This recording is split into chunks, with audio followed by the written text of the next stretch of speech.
अस्सलामु अलैकुम वरहमतुल्लाहि वबरकातुह।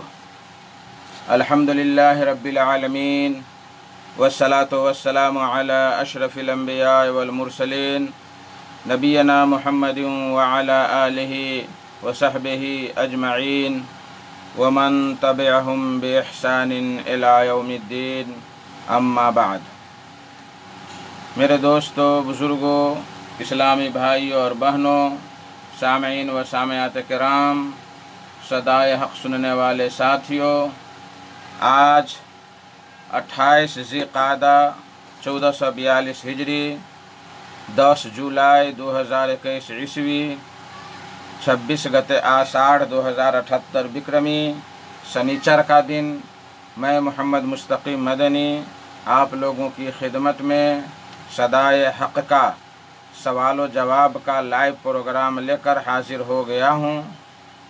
ये प्रोग्राम आप रोज़ाना जनक नंदनी FM 95.5 मेगाहर्ट्ज़ पर समाअत फरमाते आ रहे हैं और हर शनिचर के दिन अल्लाह तबारक व तआला के फजल व करम से आपके सवालात के जवाबात दिए जाते हैं। किसी मजबूरी के तहत 2 हफ्ता मैं नहीं हाजिर हो सका और रिकॉर्डिंग ही सुनाया गया, जिसके लिए मैं माजरत ख़्वाह हूँ। उम्मीद करता हूँ कि आप लोग हमसे जुड़ेंगे और अपने सवालात रखेंगे और उनके जवाबात पाने की कोशिश फरमाएंगे। कतर से हमारे साथ जुड़ गए हैं शकील भाई साहब, लिखते हैं अस्सलामु अलैकुम वरहमतुल्लाह। वालेकुम अस्सलाम वरहमतुल्लाह वबरकातुह। हमारा ये प्रोग्राम फेसबुक आईडी पर भी लाइव चल रहा है। हमारा फेसबुक आईडी है मोहम्मद मुस्तकीम मदनी, MOHAMMAD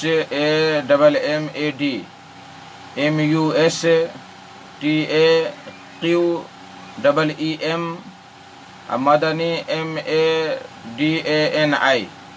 तो मोहम्मद मुस्तकीम मदनी, इस पर आप हमें सर्च करके हमको देख सकते हैं, हमारा प्रोग्राम सुन सकते हैं और अपने सवालात रख सकते हैं।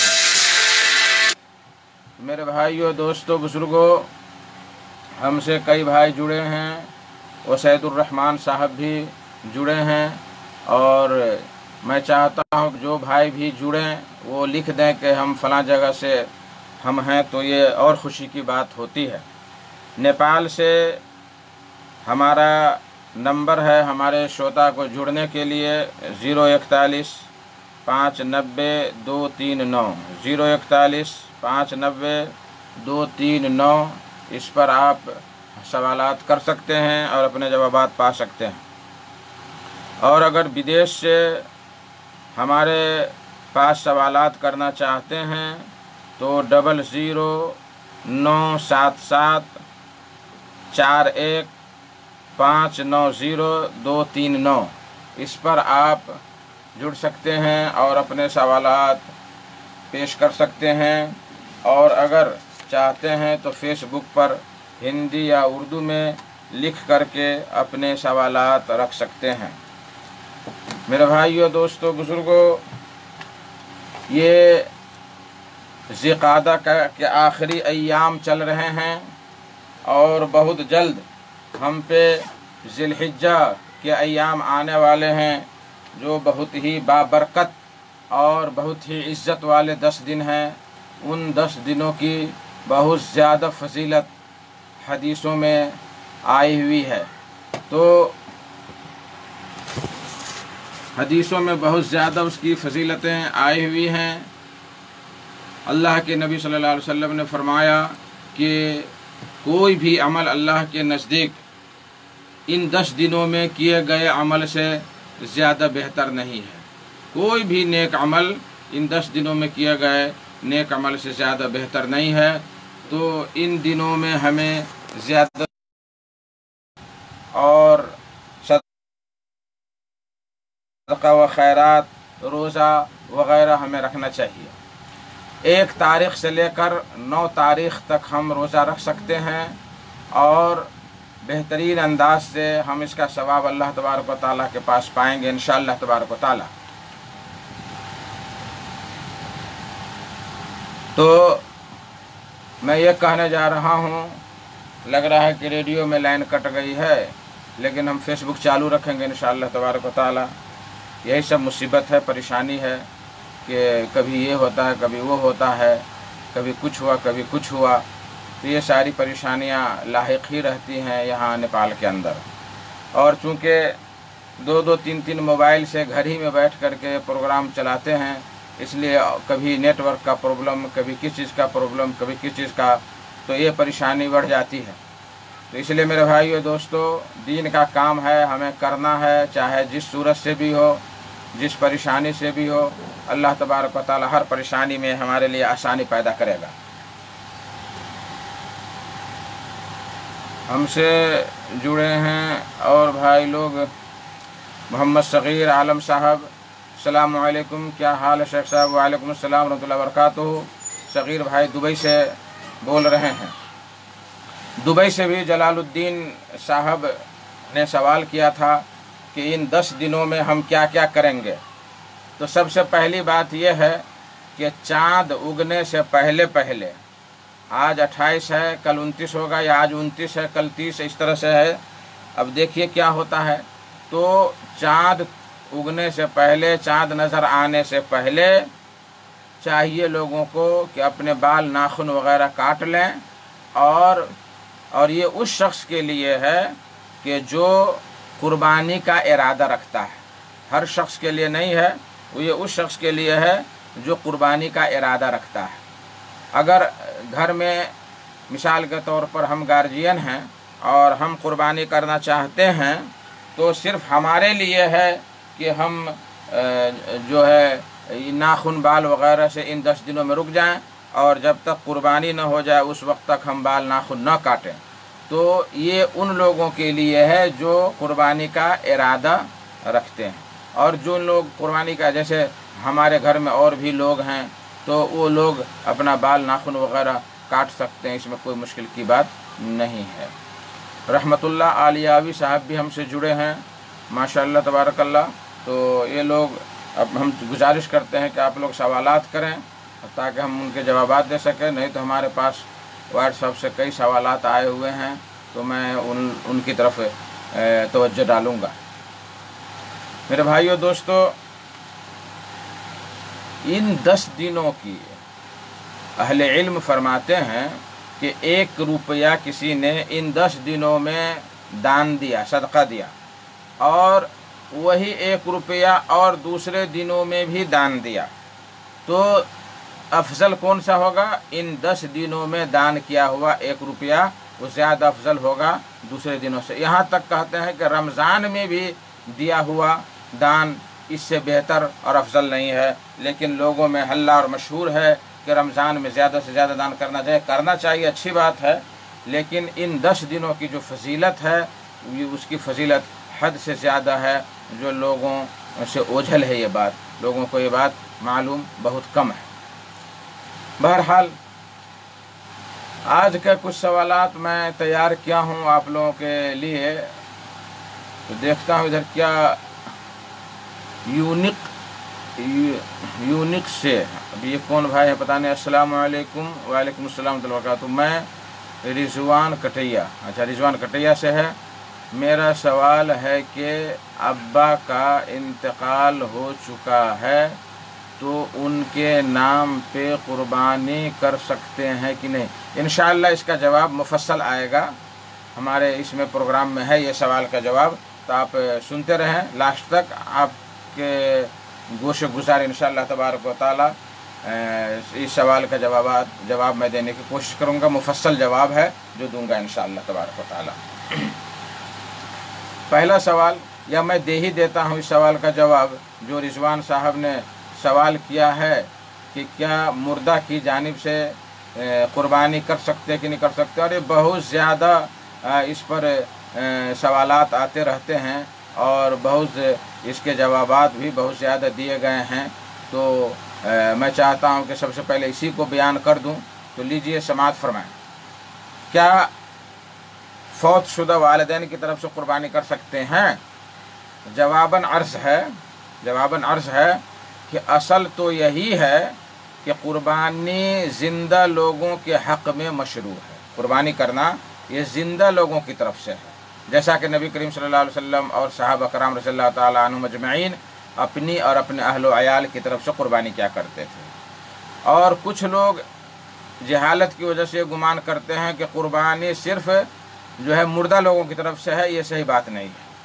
آئیے تفصیل بتلاتے ہیں کہ مردہ کی جانب سے قربانی کرنے کی 3 قسمیں ہیں، 3 احوال ہیں، 3 حالتیں ہیں۔ پہلی حالت کہ زندہ کے تابع ہو، زندہ کے ساتھ جو ہے اس کی قربانی ہو، یعنی زندہ قربانی کر رہا ہے اور نیت کیا ہوا ہے کہ اس میں مردہ بھی شامل ہے تو یہ جائز ہے۔ جیسے کوئی شخص اپنی اور اپنے اہل و عیال کی جانب سے قربانی کر رہا ہے اور اس میں وہ زندہ اور مردہ دونوں کو شامل کر لیا تو یہ بہت ہی اچھی بات ہے، تو یہ جائز ہے۔ یعنی اگر یہ کہہ رہا ہے قربانی کے وقت میں، ذبح کرتے وقت کہ اللہم ھذا لک و منک اللہم تقبل منی و من اہل بیتی، کہ اللہ یہ میری جانب سے اور میرے گھر والوں کی جانب سے ہے، تو گھر والوں میں زندہ لوگ بھی شامل ہو گئے اور اس میں مردہ لوگ بھی شامل ہو گئے۔ اللہ کے خزانہ میں کسی چیز کی کمی نہیں ہے، وہ اللہ تبارک و تعالیٰ اپنی طرف سے سب کو ثواب اور اجر عطا فرماتا ہے۔ اس کی دلیل یہ ہے کہ نبی کریم صلی اللہ علیہ وسلم کی قربانی ہوا کرتی تھی جو وہ ہمیشہ کہا کرتے تھے کہ یہ میری طرف سے اور میرے اہل و عیال کی طرف سے، اور آپ صلی اللہ علیہ وسلم کے اہل و عیال میں زندہ بھی تھے اور جو ہے وفات شدہ لوگ بھی ہوا کرتے تھے۔ تو پہلی بات ہوئی کیا کہ زندہ آدمی جو اپنی قربانی ذبح کر رہا ہے اس میں اپنے گھر والوں میں جو زندہ اور مردہ سب کو نیت کر لے تو انشاءاللہ تعالیٰ سب کو برابر ثواب ملے گا، یہ پہلی بات۔ دوسری بات کہ صرف وہ میت نے وصیت کیا، مرتے وقت وصیت کیا کہ میری طرف سے ہر سال یا اتنے دنوں تک جو ہے قربانی کیا جائے، 2 سال یا 3 سال 4 سال کیا جائے، تو جب تک اس کا مال موجود ہے 3/3 کی میں ہی وصیت کیا ہے وہ شخص، تو اس کی وصیت نافذ کی جائے گی، الا ہے کہ وارث جو اس کا بیٹا ہے یا بیٹی ہے وہ اگر عاجز آ جائے وصیت پورا کرنے سے تو یہ الگ معاملہ ہے، لیکن اگر اس نے وصیت کیا ہے اور اس مال بھی اتنا چھوڑ کے گیا ہے یا کوئی دکان کر دیا کہ یہ دکان تم رکھو اور سال بھر اس کی پونجی جمع کرو اور اس میں سے جو پیسہ بچے گا اس سے قربانی کرنا ہے، تو اس کی وصیت کو نافذ کرنے کے لیے یہ قربانی ہم کر سکتے ہیں اور اس کے گوشت کو غریبوں میں تقسیم کر سکتے ہیں، تو یہ بھی جائز ہے، اس میں کوئی حرج کی بات نہیں ہے۔ اچھا، تیسری قسم ہے کہ مستقل طور پر مردہ کی جانب سے قربانی کرنا، مستقل طور پر علیحدہ الگ کیٹ کر کے کہ یہ ہمارا باپ یا ہماری ماں جو انتقال کر گئی ہے اس کے طرف سے ہے، تو کیا ایسا کرنا جائز ہے؟ تو فقہاء کرام، ائمہ کرام، علماء کرام کہتے ہیں کہ ہاں یہ جائز ہے، لیکن یہ عام صدقہ کے حکم میں ہو جائے گا، عام صدقہ کے حکم میں ہو جائے گا اور اس کا گوشت غریبوں میں تقسیم کر دینا چاہیے، خود نہیں کھانا چاہیے بلکہ غریبوں میں اس کو تقسیم کر دینا چاہیے، اس لیے کہ نبی کریم صلی اللہ علیہ وسلم کی زندگی میں آپ کی سب سے پیاری بیوی حضرت خدیجہ رضی اللہ تعالی عنہا، آپ کی 3 بیٹیوں کا انتقال ہو گیا، اس کے بعد جو ہے صحابہ کرام میں بڑے اپنے چچا شہید ہو گئے، بہت سارے لوگ، لیکن کسی کی جانب سے آپ صلی اللہ علیہ وسلم نے خاص کر کیٹ کر کے جو ہے قربانی نہیں کیا ہے، تو پتہ یہ چلا کہ مردہ کی جانب سے خاص کر قربانی کرنا یہ بہتر نہیں ہے، اور اگر کر رہا ہے کوئی تو وہ پورے کے پورے گوشت جو ہے صدقہ و خیرات غریبوں میں کر دینا پڑے گا، خود اس میں سے کچھ نہ کھائے پیے۔ تو یہ کیا ہو گیا؟ یہ ہوا کہ مردہ کی جانب سے قربانی کر سکتے کہ نہ کر سکتے۔ اس کا خلاصہ کلام یہ ہوا کہ بہتر یہ ہے انسان کے لیے کہ گارجین اپنے نام سے قربانی کرے اور کہہ دے کہ اے اللہ ذبح کرتے وقت یہ میری طرف سے اور میرے گھر والوں کی طرف سے ہے، اور اس میں نیت کر لے کہ زندہ لوگوں کی بھی نیت اور جو فوت ہو گئے ہیں ان کی بھی نیت کر لے تو اللہ تبارک و تعالیٰ بہت بڑا ہے، وہ سب کو برابر اجر عطا فرمائے گا۔ یہی نبی صلی اللہ علیہ وسلم کا طریقہ تھا، یہی صحابہ کرام کا طریقہ تھا۔ مردہ کی جانب سے قربانی کرنا یہ نبی صلی اللہ علیہ وسلم کا طریقہ نہیں رہا ہے، اور اگر کوئی کرے تو وہ صدقہ میں شمار ہو جائے گا۔ اللہ عالم بالصواب۔ محمد تحسین بھی جڑے ہیں ہم سے، لکھتے ہیں السلام علیکم شیخ۔ وعلیکم السلام ورحمۃ اللہ وبرکاتہ۔ محمد صغیر عالم صاحب سوال کرتے ہیں کہ جویریہ کیا لکھے ہیں، جویریہ شرابی قربانی کرتے ہیں، اچھا جواری شرابی، اچھا جواری شرابی قربانی کرتے ہیں، جائز ہے؟ اور اس کے گھر پر جا کر کھانا جائز ہے؟ یہ تو ہمارے خیال سے مسلمانوں میں ایک بہت بڑا المیہ ہے صغیر بھائی، کہ ہر گاؤں میں 10 20 50 ہے یہ شرابی کبابی جواری نکلتے ہیں، اور آج کل تو چھوٹے چھوٹے بچے ان کے نام سے باپ سعودی قطار سے پیسہ بھیجتے ہیں، اور کون ٹبلیٹ اور کون افیون اور ناک میں چھدا کر کے، کان میں چھدا کر کے بالی پہننا، اور یہ باسلیٹ پہننا، اور سور اور کتے کی طرح بال رکھنا، یہ سب تو عام ہو گیا ہے، یہ عام ہو گیا ہے۔ سمجھ گئے کس کو کیا کہا جائے؟ دیکھ کر کے پتہ چلتا ہے کہ اب قیامت بہت جلد واقع ہو جائے گی، تو یہ افسوسناک امر ہے۔ میرے بھائیو دوستو، بہتر یہ ہے کہ اس شرابی جواری کو روکنے کے لیے اس کے گھر قربانی، اس کے دعوت قبول نہ کیا جائے کہ جب تک تم شراب نہیں چھوڑو گے، جوا جیسی بیماری نہیں چھوڑو گے، اس وقت تک ہم لوگ تمہارے گھر کھانا نہیں کھائیں گے، دعوت نہیں قبول کریں گے، یہ تعزیراً اس کو کہہ سکتے ہیں۔ دوسری بات یہ کہ وہ قربانی حلال پیسہ سے خریدا ہے کہ جوا سے جو ہے کما کر کے خریدا ہے، یا شراب بیچ کر کے خریدا ہے، اگر ایسی صورت ہے تو وہ بالکل حرام ہے۔ وہ 1000 جانور کی قربانی کرے، حرام مال سے، حرام مال لا يقبل اللہ صدقۃ من غلول، کہ حرام مال سے، غصب کیے ہوئے مال سے اللہ تبارک و تعالیٰ کبھی بھی صدقہ قبول نہیں کرتا ہے۔ اللہ صلی اللہ علیہ وسلم فرمایا کہ ان اللہ طیب یحب الطیب، کہ اللہ تعالیٰ بہتر ہے، اچھا ہے، پاک صاف ہے، اور پاک صافی کو قبول فرماتا ہے۔ تو اس لیے حرام چیزوں سے اگر کوئی قربانی کا جانور خرید رہا ہے حرام مال سے، تو اس کی وہ قربانی اللہ کے ہاں قابل قبول نہیں ہوگی، اگرچہ وہ 10 قربانی دے یا کچھ کرے، اس سے فرق نہیں پڑے گا۔ یہاں ایک اور نقطہ میں بیان کر دوں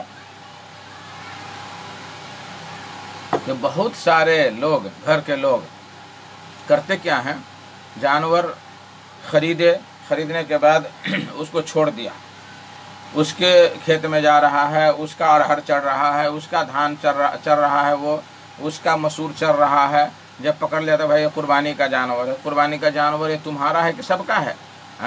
یہ حرام مال کھلا کر کے کیسے فائدہ ہوگا؟ کیا فائدہ ہوگا؟ اس لیے میرے بھائیو دوستو، اس بات کا خیال رکھنا ضروری ہے کہ ہم اللہ کی راہ میں جو جانور ذبح کر رہے ہیں وہ جانور پاک کی کمائی ہو اور پاک کی خوراک اس کے ہم منہ میں ڈالیں، تب جا کر کے ہمارا صدقہ یا ہماری قربانی اللہ تبارک و تعالیٰ قبول فرمائے گا۔ اللہ عالم بالصواب۔ میرے بھائیو دوستو بزرگو، میرا نمبر ریڈیو میں کھلا ہے 041 590 239، 041 590 239، اس پر آپ جڑ سکتے ہیں اور کال کر سکتے ہیں اور اپنے سوالات کے جوابات پا سکتے ہیں انشاءاللہ تبارک و تعالی۔ ایک اور سوال بہت زیادہ اٹھایا جاتا ہے کہ کیا میت کو دفن کرنے کے بعد اس کی مغفرت کے لیے اور ثابت قدمی کے لیے دعا کر سکتے ہیں کہ نہیں کر سکتے؟ اس ضمن میں کئی بار بیان کر دیا، اور پھر میں بیان کرنے جا رہا ہوں کہ انسان یا مومن مسلم مرنے کے بعد وہ ہماری دعا کا بہت زیادہ محتاج ہوتا ہے، ہماری دعا کا بہت زیادہ محتاج ہوتا ہے۔ جب اللہ کے نبی صلی اللہ علیہ وسلم کسی کو دفن کرتے تو دفن کرنے کے بعد فرمایا کرتے تھے، جیسا کہ عثمان بن عفان رضی اللہ تعالی عنہ کی روایت ہے، وہ بیان کرتے ہیں کہ کان النبی صلی اللہ علیہ وسلم اذا فرغ من دفن المیت وقف علیہ، کہ جب किसी मैयत को दफन करने के बाद फारिग होते तो कब्र के पास खड़े होकर के फरमाते इस्तगफिरू लिअखीकुम, अपने मुर्दा भाई के लिए इस्तिग़फ़ार करो, मग़फ़िरत तलब करो। उसको क्या करो? मग़फ़िरत तलब करो। वस्अलू लहू बित्तस्बीत, और उसके लिए साबित कदमी की दुआ करो। फ़इन्नहुल आन युसअल, इसलिए कि उससे अभी सवाल किया जाएगा, उससे अभी सवाल किया जाएगा। ये सुनन अबी दाऊद हदीस नंबर 3221 और शेख अलबानी रहमहुल्लाह ने इसको सही करार दिया है।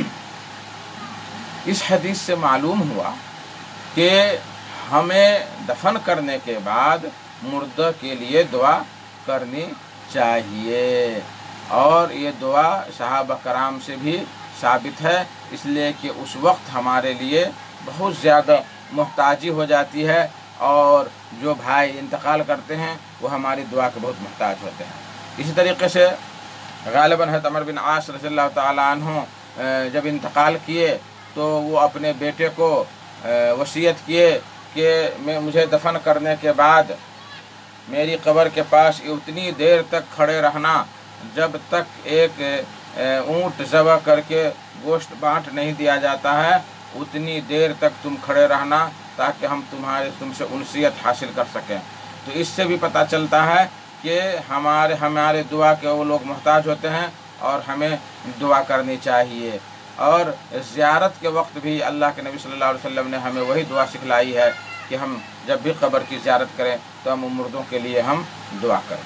लेकिन याद रखें ये बात कि मैयत की तदफीन के बाद उसके लिए इज्तिमाई तौर पर दुआ करना, सबका मिलजुल कर एक आवाज़ में दुआ करना, ये सुन्नत से साबित नहीं है। सुन्नत से साबित नहीं है कि एक मौलवी साहब दुआ करते हैं और सब लोग आमीन आमीन कहते हैं, साबित नहीं। लिहाजा हाज़रीन में से हर एक को इनफरादी तौर पर अकेले अकेले दुआ करनी चाहिए। हाँ, अगर एक आदमी जैसे मैं दुआ कर रहा हूँ ज़ोर ज़ोर से कि अल्लाह इसकी मग़फ़िरत फरमाए, इसकी कब्र को नूर से भर दे, और हमारे पीछे 2 4 5 आदमी भी मिल गए इत्तेफाक से और वो भी हमारी दुआ में आमीन आमीन कह रहे हैं, तो ये मुश्किल की बात कुछ नहीं, हरज की बात नहीं है। लेकिन इसको अगर आदत बना ले, मामूल बना ले और हमेशा वही तौर तरीक़ा इख्तियार करे तो ये बिदअत में शुमार होगा।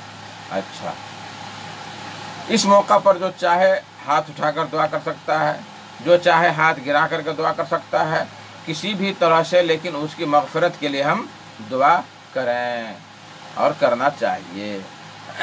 कई जगहों पर देखा गया है कि इस सुन्नत पर लोग अमल नहीं करते हैं, वहाँ इस सुन्नत को ज़िंदा करते हैं। कुछ मौलवी ऐसा फतवा दे देते हैं कि भाई मुर्दा के लिए दुआ करना जायज़ नहीं है। तो ये नहीं तफसील बयान करना है कि कौन सी सूरत जायज़ नहीं है, कौन सी सूरत जायज़ है। बस जायज़ नहीं है और दफन किया, मिट्टी हाथ से झाड़ा और भागा कब्रिस्तान से। तुम मरोगे तो तुम्हारे लिए कौन दुआ करेगा? हाँ, कौन दुआ करेगा?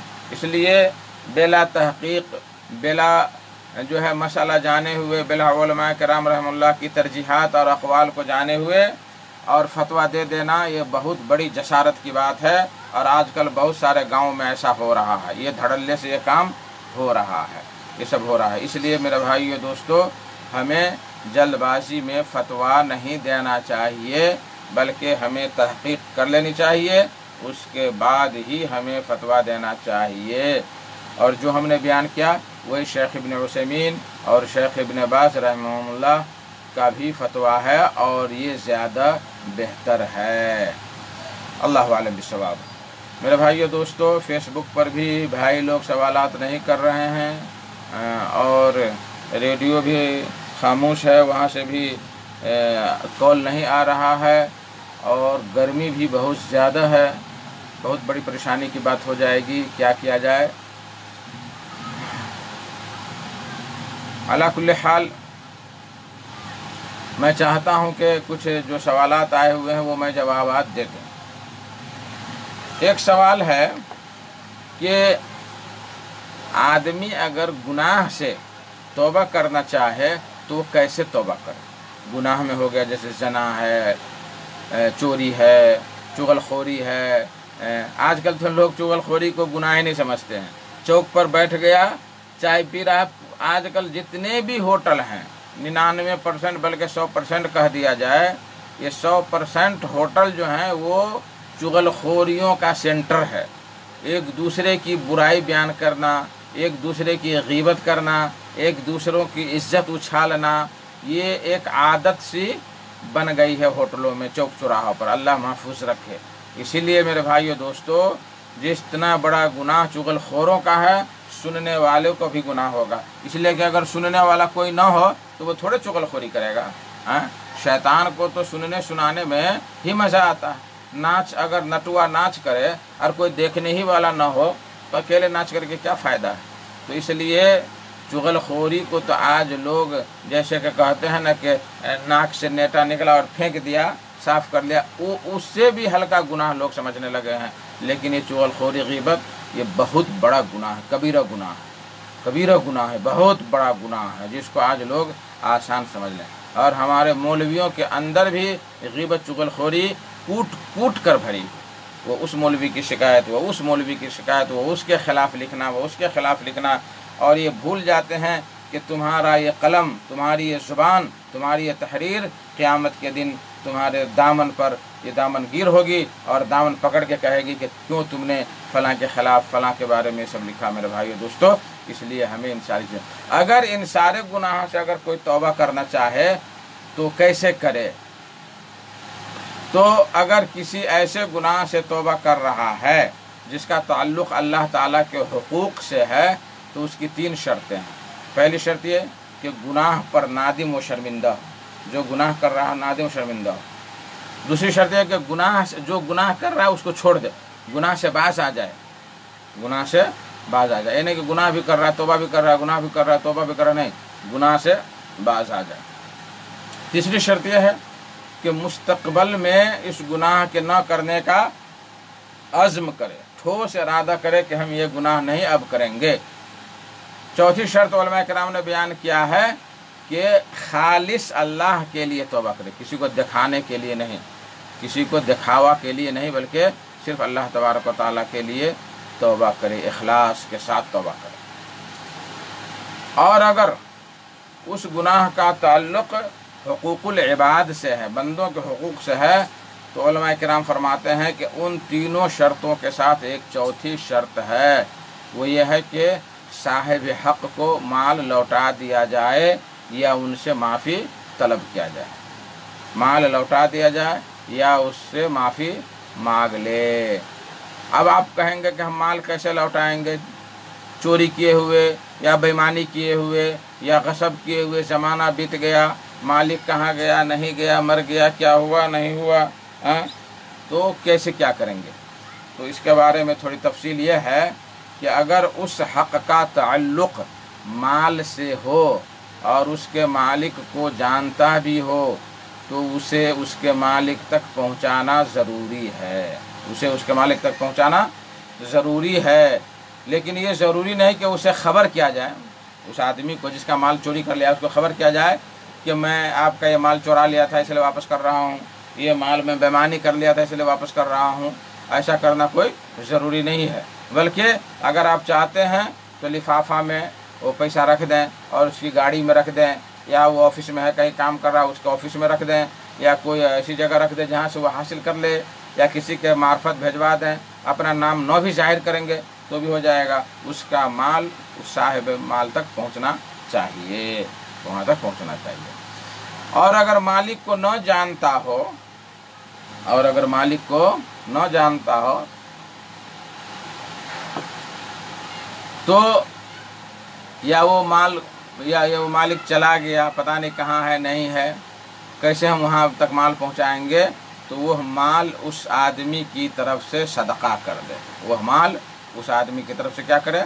सदका कर दे। और जहन में ये रखे कि जब भी मुलाकात होगी तो हम उसका यह माल वापस कर देंगे, उसका ये माल वापस कर देंगे। अच्छा, और अगर उस गुनाह का ताल्लुक़ इज़्ज़त आबरू से है, मसलन किसी की गीबत किया, किसी को गाली दिया, किसी पर तोहमत लगाया, किसी पर कुछ किया, किसी पर कुछ किया, अगर इस तरह कोई कर रहा है تو کیا کرے گا؟ تو اس کی بھی صورت ہے، جس کی عزت و آبرو پر حملہ کیا ہو، وہ جانتا ہو کہ میں نے اس کی غیبت کی ہے یا اسے گالی دی ہے، تو ایسی صورت میں اس سے معافی طلب کرنا ضروری ہے۔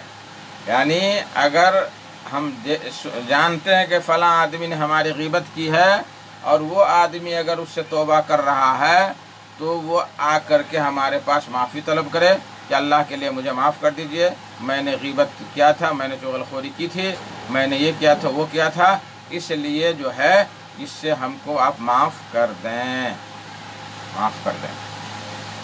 دوسری صورت یہ ہے کہ اگر اس کو پتہ نہ ہو کہ اس نے اس کی غیبت کی ہے، اس کی وہ غیبت کی ہے یا اسے گالی دی ہے، تو راجح قول یہ ہے کہ اسے بتانا کوئی ضروری نہیں ہے، بلکہ اس کے حق میں ہم نیک دعا کریں، اس کی طرف سے ہم صدقہ خیرات کر دیں، اللہ سے معافی مانگیں، تو اس طرح سے جو ہے آپس میں انشاءاللہ تبارک و تعالی یہ بات ہو جائے گی، اور اللہ کے حضور صدق دل سے توبہ کرے، اور توبہ کرنے کے بعد جو ہے اس سے دور رہا جا سکتا ہے۔ اللہ عالم بالصواب۔ ہم سے جڑے ہیں عبدالعزیز صاحب، وہ لکھتے ہیں کہ السلام علیکم ورحمۃ اللہ وبرکاتہ۔ وعلیکم السلام ورحمۃ اللہ وبرکاتہ۔ بھینس کی قربانی کے بارے میں کیا حکم ہے؟ یہ بھی تو سوال کا جواب دیتے دیتے میں تھک گیا۔ دیکھیے میرے بھائیو دوستو، قربانی کے لیے اللہ تبارک و تعالیٰ نے 8 جانور مقرر کیا ہے، 8 ازواج، 8 جوڑے مقرر کیا ہے، وہ قرآن میں اس کا ذکر ہے، بھینس کا اس میں ذکر نہیں ہے، اور نہ نبی کریم صلی اللہ علیہ وسلم نے، صحابہ کرام نے بھی بھینس کی قربانی کی ہے۔ اس لیے ہمیں اس سے دور رہنا چاہیے۔ ہم یہ نہیں کہہ رہے ہیں کہ وہ غلط ہے، بہت سارے اہل حدیث علماء اس بھینس کی قربانی کے قائل ہی نہیں ہے، کہا کہ جائز ہی نہیں ہے، لیکن بہت سارے علماء کہتے ہیں کہ بھینس چونکہ گائے کی قسموں میں سے ہے، تو جو حکم گائے کا ہے وہی حکم بھینس کا ہے، تو اس لیے جو ہے اگر بھینس کی قربانی کرے، پاڑا کی اگر قربانی کرے تو جائز ہو جائے گا۔ بہت سارے لوگ کہتے ہیں کہ گائے ہی کی طرح بھینس پر بھی زکوٰۃ واجب ہے، اسی لیے جو حکم گائے کا ہے وہی حکم بھینس کا ہے۔ تو اس لیے میرے بھائیوں، ہمیں کیا چاہیے کہ بھینس کی قربانی کرنا چاہیے۔ یہ وہ علماء کہتے ہیں جو کہتے ہیں کہ بھینس گائے کی قسموں میں سے، گائے کے نسل میں سے ہے۔ اللہ عالم بالصواب۔ میرا اس کے بارے میں راجح قول یہ ہے، کہنا میرے نزدیک، بہت سارے اہل حدیث کے علماء بھینس کی قربانی کے قائل ہیں، بھینس کی قربانی جائز قرار دیتے ہیں، بہت سارے نہیں جائز قرار دیتے ہیں، لیکن میرا کہنا یہ ہے کہ اگر آپ کا دل مطمئن ہو رہا ہے تو آپ کیجئے، حرج کی بات نہیں ہے انشاءاللہ تبارک و تعالی۔ لیکن جب ہمارے پاس اس کے علاوہ جو منصوص ہے، جو شریعت میں مذکور ہے، جو قرآن حدیث میں جس نام کے ساتھ کٹا ہوا ہے، انہی جانور کے اگر ہم قربانی کریں تو ہمارے لیے اسی میں بھلائی ہے اور اسی میں بہتری ہے۔ کیوں ہم آگے جو ہے چھلانگ لگائیں اور ہم بھینس کی قربانی یا اور بھی چیزیں کرنا شروع کر دیں؟ تو بہتر یہی ہے کہ ہم انہی جانوروں کو قربانی کریں جو جانور اللہ تبارک و تعالیٰ نے قرآن میں ذکر کیا ہے۔ اللہ عالم بالصواب۔ پھر رضوان صاحب لکھتے ہیں کہ السلام علیکم رضوان، کیا زمین اور جائیداد سے جلتا ہے تو اس کا سزا کیا ہے؟ کیا نہیں سمجھ میں بات آئی کہ کسی کی زمین اور جائیداد سے جلتا ہے، اور کسی کی زمین اور جائیداد دیکھ کر کوئی جل رہا ہے، حسد کر رہا ہے، تو یہ تو منافق کی پہچان ہے۔ اور ایک بات یاد رکھیں، سب سے پہلا گناہ جو اس دنیا میں ہوا سرزد وہ حسد ہی ہے، جلن ہی ہے۔ جب اللہ تبارک و تعالیٰ نے حضرت آدم کو پیدا فرمایا اور فرشتوں کو حکم دیا کہ سجدہ کرو، فسجد الملائکۃ کلہم الا ابلیس، سارے فرشتوں نے سجدہ کیا لیکن ابلیس نے نہیں کیا، تو اللہ تبارک و تعالیٰ نے ابلیس سے پوچھا کہ تم نے کیوں نہیں سجدہ کیا؟ اس کا جس کو میں نے اپنے ہاتھ سے پیدا کیا، بنایا، اس کو تم نے سجدہ کیوں نہیں کیا؟ تو ابلیس نے کہا کہ अना खैरुम मिन्हो, अना खैरुम मिन्हो खलक़तनी मिन नारिन व खलक़तहु मिन तीन, कि मैं उससे बेहतर हूँ। क्या हूँ? मैं उससे बेहतर हूँ। आपने आदम को मिट्टी से बनाया है और मुझे आपने आग से बनाया है, और आग अफजल है किससे? मिट्टी से।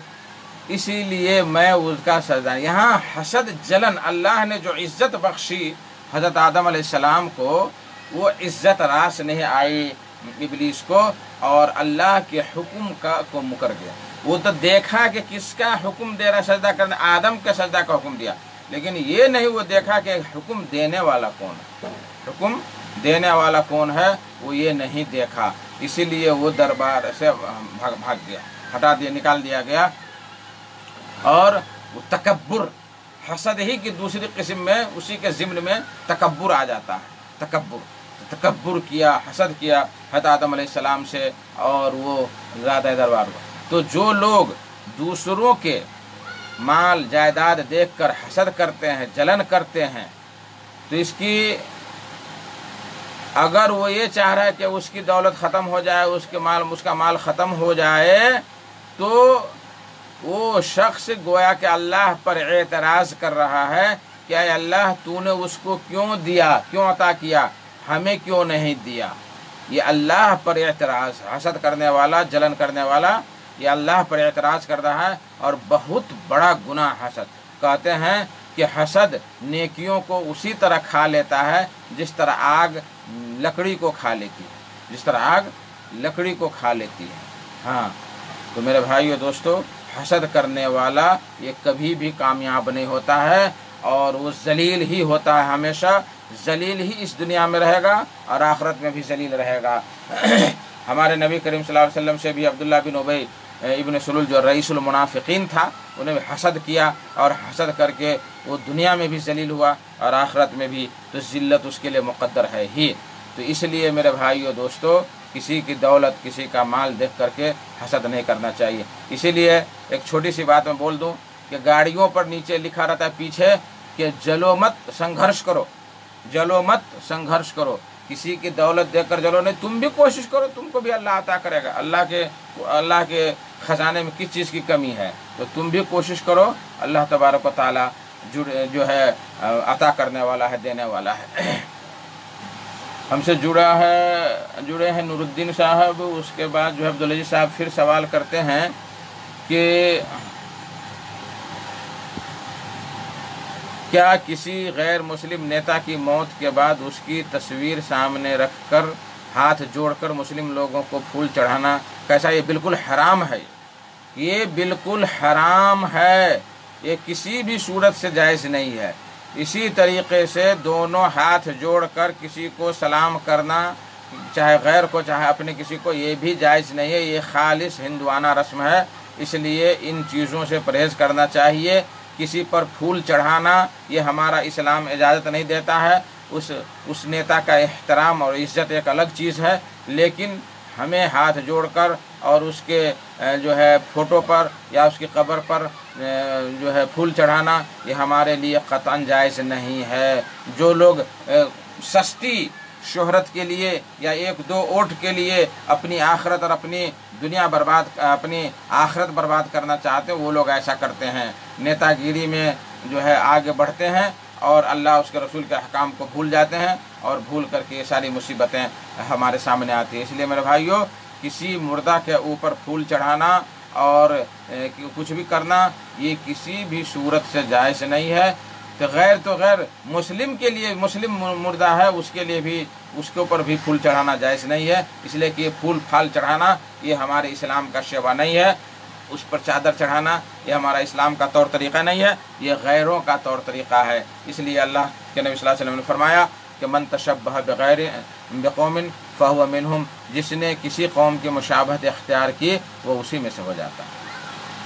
अल्लाह आलम बिस्सवाब। उम्मीद के साइल को सवाल का जवाब मिल गया होगा। मेरे पास अब सिर्फ 5 मिनट बाकी है, इसमें जो सवाल करना कर लें। मेरे पास एक सवाल आया हुआ है कि क्या दौरान आज़ान तहियतुल मस्जिद पढ़ना जायज़ है? यानी जुमा में आज़ान हो रही है اور اس وقت ہم داخل ہوئے، خطبہ کی اذان ہو رہی ہے اور اس وقت ہم داخل ہوئے، تو کیا ہم اس وقت تحیۃ المسجد پڑھیں یا اذان کا جواب دیں تب پڑھیں؟ تو اس کا جواب یہ ہے کہ تحیۃ المسجد یہ پڑھنا بہت ہی ضروری ہے، یعنی بہت سارے علماء اس کو واجب قرار دیتے ہیں، اس کو واجب قرار دیتے ہیں۔ تحیۃ المسجد پڑھنا یہ تاکیدی سنت ہے۔ نبی کریم صلی اللہ علیہ وسلم نے ارشاد فرمایا اذا دخل احدکم المسجد فلا یجلس حتی یصلی رکعتین، کہ جب بھی تم میں کا کوئی شخص داخل ہو مسجد میں تو اس کو چاہیے کہ بیٹھنے سے پہلے 2 رکعت نماز پڑھ لے، بیٹھنے سے پہلے 2 رکعت نماز پڑھ لے، اس کو تحیۃ المسجد کہتے ہیں۔ اور اگر آذان ہو رہی ہے تو آذان کے دوران اگر چاہے تو وہ 2 نیکی حاصل کر سکتا ہے، پہلے آذان کا جواب دے لے، آذان کی دعا پڑھ لے اور پھر جلدی میں 2 رکعت نماز پڑھ کر کے خطبہ سننے کے لیے تیار ہو جائے۔ اسی طریقے سے اگر خطبہ کے دوران اگر کوئی بندہ آیا، خطبہ کے دوران اگر کوئی بندہ آیا تو اس کو چاہیے کہ وہ ہلکی 2 رکعت نماز پڑھے، اور نماز پڑھنے کے بعد ہلکی 2 رکعت نماز پڑھے، اور وہ نماز پڑھنے کے بعد جو ہے وہ کیا کرے، اس میں جو ہے 2 رکعت نماز پڑھ کے خطبہ سننے کے لیے تیار ہو جائے۔ تو یہ طریقہ نبی کریم صلی اللہ علیہ وسلم کا ہے اور یہی صحابہ کرام کا طور طریقہ تھا۔ اس کے علاوہ جو ہے بہت سارے لوگ آتے ہیں اور جو ہی کیا کہتے ہیں خطبہ ہوتا رہتا ہے تو آئے اور بیٹھ گئے اور خطبہ سننا شروع کر دیا، یا نہیں تو کیا کرتے ہیں، اور بھی بہت سارے لوگوں کی عادت ہے کہ پہلے آئیں گے تو بیٹھیں گے اور تب پھر 2 رکعت نماز پڑھیں گے۔ یہ قطعاً جائز نہیں ہے، بلکہ صراحتاً نبی کریم صلی اللہ علیہ وسلم فرمایا کہ اذا دخل احدکم المسجد فلا یجلس حتی یصلی رکعتین، کہ جو شخص مسجد میں داخل ہو تو بیٹھنے سے پہلے 2 رکعت پڑھے، بیٹھنے کے بعد نہیں کہ بیٹھ جائے اور تب پھر 2 رکعت پڑھے۔ یہ صریح مخالفت ہے نبی کریم صلی اللہ علیہ وسلم کے حکم کی، اس لیے ہمیں ایسے کرنے سے دور رہنا چاہیے۔ اللہ اعلم بالصواب۔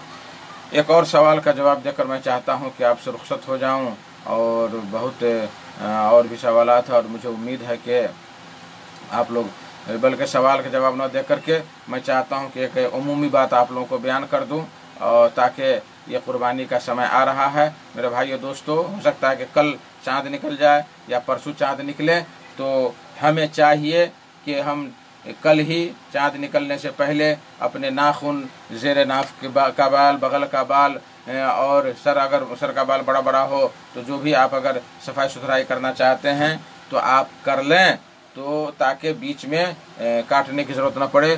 یہ اس شخص کے لیے ہے جو قربانی کا ارادہ رکھتا ہے، اور جس دن ہم نماز پڑھ کے آئیں گے، قربانی کریں گے، قربانی ذبح کر دیے تو پھر ہم اپنے ناخن، بال وغیرہ کاٹ سکتے ہیں۔ یہ اس لیے نبی کریم صلی اللہ علیہ وسلم کی مسلم شریف کی روایت ہے کہ آپ صلی اللہ علیہ وسلم نے ارشاد فرمایا، ام سلمہ رضی اللہ تعالیٰ عنہ کی روایت ہے کہ جب ذی الحجہ کا چاند نکل آئے وَأَرَادَ أَحَدُكُمُ الْأُضْحِيَّةَ أَن يُضَحِّيَ فَلَا يَمُسَّنَّ، کیا کہتے ہیں کہ جو شخص یہ قربانی کا ارادہ رکھتا ہے اور ذی الحجہ کا چاند دیکھ لیا تو اس کو چاہیے کہ وہ اپنے بال اور ناخن وغیرہ کو، چمڑا وغیرہ کو نہ چھوئے، البتہ اگر آپ کا ناخن اکھڑ گیا ہے اور وہ آپ کو تکلیف دے رہا ہے، پریشان کر رہا ہے، تو اس کو آپ کاٹ سکتے ہیں، اس کو آپ نوچ سکتے ہیں تکلیف کی وجہ سے، نہیں تو یوں ہی آپ اس کو اکھاڑ نہیں سکتے ہیں یا کاٹ نہیں سکتے ہیں۔ ان چیزوں کا دھیان رکھنا ضروری ہے۔ ابھی قربانی کے جانور خریدنے کے ایام ہے، تو اس میں جو ہے ہمیں قربانی جب خریدنے کے لیے جائیں تو ہمیں حکم ہوا ہے کہ ہم قربانی کے جانور کو اچھی طرح سے پرکھیں، دیکھیں اس میں کوئی عیب تو نہیں ہے، لنگڑا تو نہیں ہے، کانا تو نہیں ہے، کان کٹا ہوا تو نہیں ہے، سینگ ٹوٹی ہوئی نہیں ہے، تو ان ساری چیزوں کو ہمیں عیوب کو دیکھنا پڑے گا اور دیکھ کر کے ہی ہمیں اس کو خریدنا چاہیے۔ اس لیے کہ حضرت علی رضی اللہ تعالیٰ عنہ کی روایت ہے، وہ بیان کرتے ہیں کہ ہمیں نبی کریم صلی اللہ علیہ وسلم حکم دیا کرتے تھے کہ ہم قربانی کے جانور کو خریدیں تو ان ساری چیزوں کو ہم دیکھ لیں، افسوس کی بات یہ ہے کہ ریڈیو کی لائن کٹ گئی ہے، اس لیے ریڈیو بند ہے۔ تو اس طرح سے جو ہے یہ ہمیں اور آپ کو چاہیے کہ ان ساری چیزوں کو ہم دھیان دیں اور ان ساری چیزوں کو ہم دھیان میں رکھیں۔ اسی طریقے سے 4 چیزوں کے بارے میں نبی کریم صلی اللہ علیہ وسلم نے فرمایا کہ یہ 4 عیوب والے جانور کی قربانی جائز نہیں ہے، جائز نہیں ہے۔ وہ کیا ہے کہ العارا البین عورها، کہ ایسا کانا جانور جس کا کانا پن ظاہر ہو، جس کا کانا پن ظاہر، کنہا جانور نہ ہو۔ اور اگر اندھا ہو تو کیا جائز؟ اندھا تو اور بڑا عیب ہوا، اندھا کا نہیں۔ اس طریقے سے العرجا البین ارجوہا، ایسا لنگڑا جانور جس کا لنگڑا پن ظاہر ہو، اور اگر لنگڑا پن ظاہر نہیں ہے تو اس کی قربانی جائز ہے، لیکن اگر لنگڑا پن ظاہر ہے تو اس کی قربانی جائز نہیں۔ اب آپ کہیں گے کہ ٹانگیں نہیں ہو، ایک ٹانگ کٹی ہوئی ہو تو کیا وہ جائز ہے؟ تو وہ تو اور جائز نہیں۔ اسی طریقے سے المریض البین مرضها، ایسا مریض جانور، بیمار جانور جس کی بیماری واضح ہو، بخار لگا ہوا ہو، پیٹ جھڑ رہا ہو، یا جو ہے چلنے کا ادھر چل رہا ہے ادھر، تو ایسے جانور کی قربانی جائز نہیں ہے۔ اسی طریقے سے کہ ایسا پتلا دبلا جانور جس کی ہڈی میں گدا ہی نہیں ہے، بہت ہی پتلا دبلا ہے، مسکین جانور ہے، تو اس کی بھی قربانی جائز نہیں ہے۔ تو یہ موٹے موٹے 4 عیوب نبی کریم صلی اللہ علیہ وسلم نے ہمیں بیان کیے ہیں۔ اس سے بڑے اگر عیب پائے جاتے ہیں تو اس کی تو اور قربانی جائز نہیں ہے۔ اس سے اگر ہلکے ہیں تو اس میں کوئی مشکل، جیسے مریض ہے، ایسا مریض ہے جس کا مرض ظاہر نہ ہو، ہاں کچھ بھی ظاہر نہیں ہو رہا ہے لیکن وہ ہلکا بیمار ہے لیکن ظاہر نہیں ہے، تو انشاءاللہ تعالیٰ اس کی قربانی جائز ہے۔ بہرحال کان کٹا ہوا، سنگ ٹوٹی ہوئی ہے، لنگڑی کٹی ہوئی ہو، جو کہتے ہیں نا کہ مولوی صاحب ہماری قربانی کا جانور بہت اچھا ہے، لیکن یہ لیکن کو چھوڑ دیجئے، لیکن فیکن کو ختم کیجئے تو انشاءاللہ تبارک تعالیٰ خیر ہے۔ لیکن چھوٹی چھوٹی چیزوں کو چاہیے کہ ہم اہل علم سے پوچھ لیں کہ شیخ ایسی بات ہے، مولانا ایسی بات ہے، ایسا جانور ہے، ہمیں کیا کرنا چاہیے، اور جو علماء فتوا دیں اس کے مطابق عمل کرنا چاہیے۔ اب میں آپ لوگوں سے رخصت ہو رہا ہوں، اور سوالات بھی نہیں، اور ہمارا ٹائم بھی الحمدللہ پورا ہو گیا۔ اللہ تبارک و تعالیٰ سے دعا ہے کہ اللہ تبارک و تعالیٰ ہمیں اور آپ کو سیدھے راستے پر چلنے کی توفیق عطا فرمائے، جب تک دنیا میں رکھے قرآن حدیث کے مطابق عمل کرتے ہوئے زندہ رکھے، اور جب خاتمہ ہو تو زبان سے لا الہ الا اللہ محمد رسول اللہ نکلے۔ وآخر الدعوانا الحمدللہ رب العالمین، وصلی اللہ تعالیٰ علی النبی وسلم، والسلام علیکم ورحمۃ اللہ۔